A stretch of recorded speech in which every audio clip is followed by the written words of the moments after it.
Hello friends.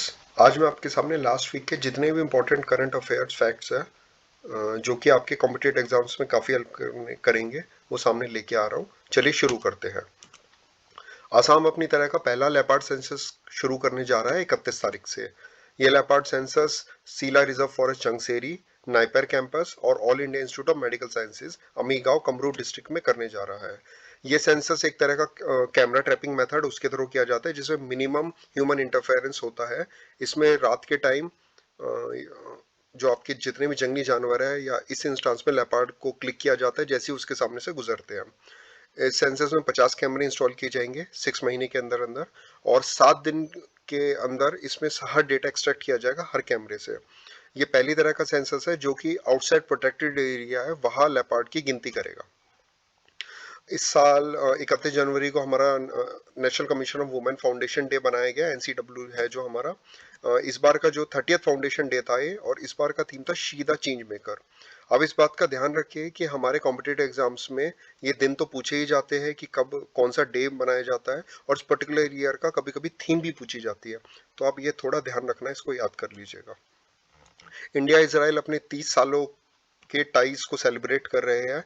29 जनवरी 1992 को formally इन्होंने दोनों कंट्रीज ने अपना रिलेशनशिप एस्टेब्लिश किया था, जिसमें यहाँ एम्बेसीज एस्टेब्लिश किया जाता है। आप जैसे आपको पता होगा, इंडिया इसराइल की काफ़ी घनिष्ठ मित्रता है जो कि which expands into several areas from agriculture to security. हमारे वेपन्स, आर्म्स, एग्रीकल्चर में इसराइल का हमारा ड्रिप इरिगेशन के थ्रू मदद करना काफ़ी इंपॉर्टेंट साबित हो रहा है। इस 30वीं वर्षगांठ पे हमारी जो 150 विलेजेस है जो कि 12 स्टेट्स में है, उनको विलेज ऑफ एक्सीलेंस बनाया जाएगा, जो कि technical assistance from it will be established with the technical assistance from Israel government. ये जो हमारे विलेजेस ऑफ एक्सीलेंस है, ये पहले से एस्टेब्लिश जो हमारे 29 सेंटर ऑफ एक्सीलेंस है जो कि गवर्नमेंट ऑफ इसराइल की मदद से बनाए गए थे, उसी के आसपास बनाए जाएंगे। राफेल नडाल ने ऑस्ट्रेलियन ओपन फिर से जीत लिया है।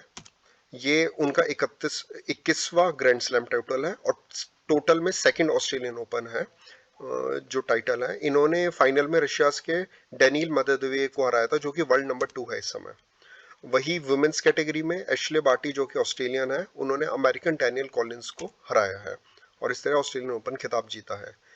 हमारे 4 तरह के ग्रैंड स्लैम्स होते हैं। विमल्डन जो कि यूके में होता है, ये ग्रास कोर्ट में खेला जाता है। फ्रेंच ओपन जो कि क्ले कोर्ट में खेला जाता है, और यूएस एंड ऑस्ट्रेलियन ओपन जो कि दोनों ही हार्ड कोर्ट में खेले जाते हैं। ये छोटे छोटे फैक्ट्स हैं जो कभी कभी घुमा फिरा के कंपटीशन एग्जाम्स में आपसे पूछे जा सकते हैं, तो ये आप याद रखिएगा। मणिपुर ने अपना पहल आज़ादी के बाद से 75 सालों में पहली मालगाड़ी की कनेक्टिविटी प्राप्त की है, जो कि फ्राइट ट्रेन बोलते हैं। ये फ्राइट ट्रेन रानी गैडिनीलियो स्टेशन है, वो जनवरी 27 को उस स्टेशन पे पहुंची थी। ये आपका स्टेट पूछा जा सकता है। गवर्नमेंट ऑफ इंडिया ने अनंता नागस्वरन को हमारे नई चीफ इकोनॉमिक एडवाइजर के तौर पे अपॉइंट किया है। ये पहले से he was a former member of prime ministers economic advisory council. ये काफ़ी 20 स्कूल्स में हमारे प्रोफेसर भी रहे हैं, काफ़ी इंपॉर्टेंट, जैसे IIM अहमदाबाद। एंटोनियो कोस्टो फिर से री इलेक्ट हो गए प्राइम मिनिस्टर पोर्चुगल में, और हमारी शाओमारा कास्त्रो हमारी फर्स्ट वुमेन प्रेसिडेंट हॉन्डुरस की एज ए सोन किया है उन्होंने। ये आप दोनों याद रख लेना, ये जरूर आ सकता है। इंडिया ने अपना first geo park Madhya Pradesh में सेटअप किया है। हमारे जियोलॉजिकल सर्वे ऑफ इंडिया ने इसको अप्रूव किया है लमेटा विलेज में, जो कि जबलपुर डिस्ट्रिक्ट में पड़ता है मध्य प्रदेश में। ये साइट पहले से यूनेस्को की जियो हेरिटेज टेंटिव लिस्ट में पहले से ही लिस्टेड है। यहाँ ये इसलिए इंपॉर्टेंट हो जाती है साइट क्योंकि यहाँ शुरू से ही काफी डायनासोर फॉसिल्स प्राप्त किए जाते हैं, जो कि इसकी जियोलॉजिकल सिग्निफिकेंस को और बढ़ाते हैं। जियो पार्क एक्चुअली एक प्रोटेक्टेड जगह होती है जहाँ के हमारे रॉक्स और जियोलॉजिकल हेरिटेज होती है, जैसे कि यहाँ हमारे डायनासोर के अवशेष प्राप्त हो रहे हैं। उसके लिए हमें इनको प्रोटेक्ट किया जाता है, इस पर्टिकुलर एरिया को, उसको जियो पार्क बोलते हैं। Along with the economic wellbeing of the people who live there, आसपास जो उनके वहाँ के निवासी होते हैं उनकी इकोनॉमिक वेलबींग को भी दिमाग में रखते हुए। मिनिस्ट्री ऑफ डिफेंस ने एक सेहत स्कीम है जो कि लास्ट ईयर हमारी मई 2021 में रोल आउट की थी, उसमें मेडिसिन की होम डिलीवरी भी स्टार्ट कर दी है। इस स्कीम के अंतर्गत हमारे तीनों ही सर्विसेज के, जो कि आर्मी, एयरफोर्स और नेवी के जो हमारे सर्विसमैन हैं उनके और उनकी फैमिलीज को, उनकी डिपेंडेंट फैमिलीज को ये मेडिसिन मुफ्त में होम डिलीवरी की जाएगी। अभी के लिए सिर्फ दिल्ली कैंट में अवेलेबल है, बट आगे आगे इसको पूरे के पूरे देश में रोल आउट किया जाएगा। वर्ल्ड लेप्रेसी डे हमारा 30 जनवरी को आया है इस बार। इंडियन कोस्ट गार्ड्स का रेजिंग डे, वो जो कि 46th रेजिंग डे था, वो 1 फरवरी को आया है। हमारा वर्ल्ड वेटलैंड डे 2 फेब को आया है, ये आप याद रखिएगा। इंडिया ने टोटल फॉरेस्ट गेन का पिछले 10 सालों में, जो कि 2010 से 2020 के बीच में थर्ड रैंक हासिल किया पूरे all over the world. India ने अपना 2,66,000 हेक्टेयर का एडिशनल फॉरेस्ट एरिया और इंक्रीज किया अपने टोटल फॉरेस्ट एरिया में। आप ये याद रखिएगा कि टोटल फॉरेस्ट हमारे इंडिया के पूरे एरिया के 24% पे पर है, जो कि पूरे वर्ल्ड का 2% है। ये 2020 के आंकड़े हैं। और स्टेट्स की बात की जाए तो मध्य प्रदेश 11% के साथ नंबर 1 पे है टोटल फॉरेस्ट कवर एरिया में। ये 2021 का आंकड़ा है, आप याद रखिएगा क्योंकि ऐसे क्वेश्चन जरूर आते हैं। गवर्नमेंट ऑफ इंडिया ने अपने बजट 2000 जो बजट अभी पेश किया है उसमें एक बैटरी स्वैपिंग पॉलिसी को इंट्रोड्यूस किया गया है। उनको बोला गया है कि इसको हम इंट्रोड्यूस करेंगे। ये पॉलिसी क्या होती है? बेसिकली हमारे जो शहर है वहाँ जगह बहुत कम है। ऐसे में व्हीकल्स का चार्जिंग स्टेशन बनाने की जगह बैटरीज का चार्जिंग स्टेशन बनाने की बात की गई है, जहां बैटरीज को चार्ज किया जाएगा और जो ईवी है, इलेक्ट्रॉनिक व्हीकल्स के मालिक है, उनको घर पे डिलीवरी देके उनको चार्ज बैटरी दे दी जाएगी और उनसे अनचार्ज बैटरी ले ली जाएगी, जिसको चाहे फिर से चार्ज कर सके। ये बैटरी चार्जिंग स्टेशन एक तरह से स्पेस को यूटिलाइज भी करेंगे, स्पेस यूटिलाइज करेंगे हमारे, और हमारे एक तरह से जो पॉल्यूशन को भी काफी कम करेंगे। इटालियन प्रेसिडेंट सर्जियो मातरेला फिर से सेकंड टर्म के लिए इलेक्ट कर लिए गए हैं। भारत सरकार ने इकोनॉमिक सर्वे 2021-22 और यूनियन बजट 2022-23 टेबल कर दिया पार्लियामेंट में। अगर आप इन दोनों के बारे में एक डिटेल्ड वीडियो चाहते हैं, आप कमेंट सेक्शन में लिख के बताइए, ताकि मैं इन दोनों के मेन पॉइंट जो कि कॉम्पिटिटिव एग्जाम्स में काफी हेल्पफुल होंगे, उसके लिए एक वीडियो बना दूंगा।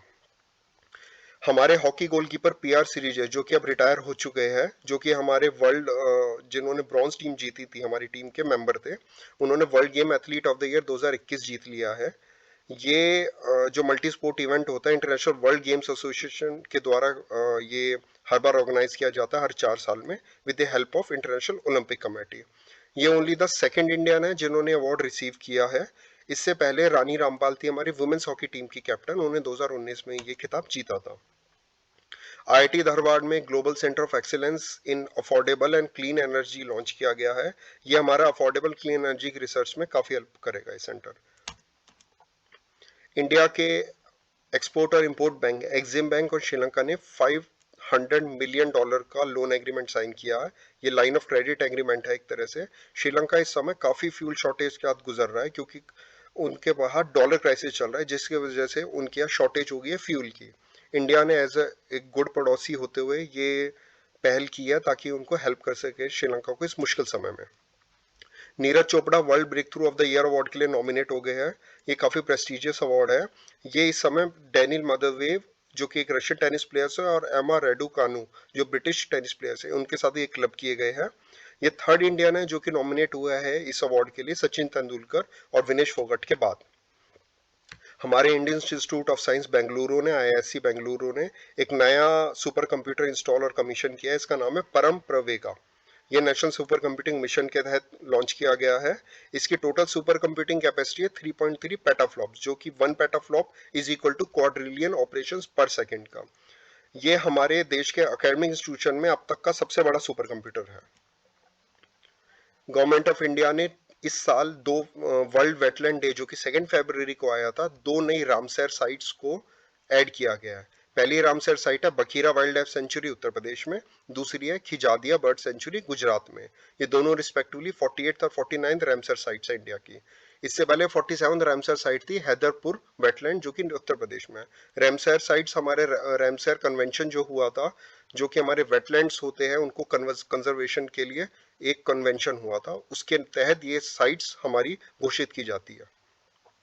गवर्नमेंट ने पीएम डिवाइन स्कीम अपने यूनियन बजट में जो कि prime minister development initiative for north east है, उसको अनाउंस किया गया है। इस स्कीम के तहत हमारे सोशल डेवलपमेंट इंफ्रास्ट्रक्चर में जो कि नॉर्थ ईस्ट में, बेसिकली मिजोरम में काफ़ी हेल्प करेगी ये हमारी स्कीम। इसमें इस स्कीम के तहत बैम्बू लिंक रोड्स होती है वो मिजोरम में वो बनाई जाएगी। ये बैम्बू को जो ट्रांसपोर्ट करती है हमारे फॉरेस्ट में, काफ़ी हेल्प करेगी ये road. Gas Authority of India Limited GAIL ने इस बार इंदौर मध्य प्रदेश में एक अपना नए तरह का पायलट प्रोजेक्ट लॉन्च किया है, जिसमें उन्होंने ट्राई कर रहे हैं वो हाइड्रोजन को नेचुरल गैस सिस्टम में मिक्स करने से। हाइड्रोजन ब्लेंडिंग प्रोग्राम से हमारा जो कार्बन फुटप्रिंट है वो काफ़ी कम होता है। जो फ्यूल होता है वो कार्बन डाइऑक्साइड कम छोड़ता है, क्योंकि हाइड्रोजन उसमें ज़्यादा होती है। इस वजह से क्लीन एनर्जी भी मिलती है। और ये फिजिबिलिटी प्रोग्राम अभी एक छोटे लेवल पे स्टार्ट किया गया है। आगे अगर ये सक्सेसफुल हुआ तो इसको और बड़े प्रोजेक्ट पे देश में लागू किया जाएगा। वर्ल्ड कैंसर डे हमारा February 4 को आया था इस बार। नासा ने अभी अभी अनाउंस किया लास्ट वीक कि वो अपना इंटरनेशनल स्पेस स्टेशन जो ISS है, जो कि 1998 में लॉन्च हुआ था, उसको 2030 तक ही यूज करेगी और 2031 को इसको क्रैश लैंड करा देगी पैसिफिक ओशन में। ये इसके 2030 तक ही इसकी लाइफ है, नासा ने बोला है। ये ISS बेसिकली एक पॉइंट नीमो है हमारा पैसिफिक ओशन में, जहाँ दूर दूर तक कोई ह्यूमन एक्टिविटी नहीं होती और जमीन भी बहुत दूर दूर तक, वहाँ क्रैश किया जाता है। इस पॉइंट नीमो को बेसिकली स्पेसक्राफ्ट सिमेट्री, स्पेसक्राफ्ट्स की कब्रगाह भी बोला जाता है, जहाँ हमारे जितने भी अनयूज सैटेलाइट्स को क्रैश कराया जाता है तो यही कराया जाता है, क्योंकि आसपास कोई जमीन नहीं है और ह्यूमन एक्टिविटी बिल्कुल मिनिमम है। अब ये याद रख लीजिए पॉइंट नीमो, ये कुछ आ सकता है क्वेश्चन। हमारे मिड डे स्किल्स में गवर्नमेंट ऑफ इंडिया ने मिलेट्स, जो कि बाजरा है, उसको भी इंट्रोड्यूस किया है। ये अनाउंसमेंट मिनिस्ट्री ऑफ एजुकेशन की तरफ से की गई है, क्योंकि मिलेट्स से हमारा जो न्यूट्रिशन लेवल है वो चिल्ड्रंस में और बढ़ेगा। इसको PM पोषण स्कीम के तहत इंट्रोड्यूस किया गया है। PM ने 216 फीट का स्टैच्यू ऑफ इक्वालिटी हैदराबाद में अनवील किया है हमारे प्राइम मिनिस्टर नरेंद्र मोदी जी ने। ये स्टैच्यू ऑफ इक्वालिटी हमारे 11वीं शताब्दी के भक्ति सेंट थे श्री रामानुजाचार्य, वो उनको डेडिकेट किया गया है। ये काफ़ी हमारे सोशल रिफॉर्मर्स थे 11वीं शताब्दी के। तो ये हैदराबाद के शमशेदाबाद में स्थापित किया गया है। ये वर्ल्ड की सबसे टॉलेस्ट सिटिंग स्टैचू है। और एक चीज और, ये स्टैचू पंच लोहा, 5 तरह की मेटल से बनाया गया है, जो कि है gold, silver, copper, zinc and brass. इसको आप याद कर लीजिए। इसके उस पे 3 या 4 क्वेश्चन बन सकते हैं। इसकी हाइट के 216 फीट की हाइट है।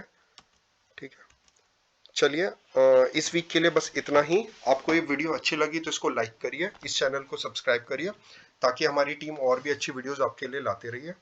और कमेंट सेक्शन में आप बताइए हमें कि आपको कोई स्पेसिफिक टॉपिक का करंट अफेयर्स की कोई वीडियो चाहिए, तो आप कमेंट सेक्शन में लिख के बताइए हमें, ताकि हम उस पर्टिकुलर टॉपिक की करंट अफेयर्स की आपकी वो ले आए।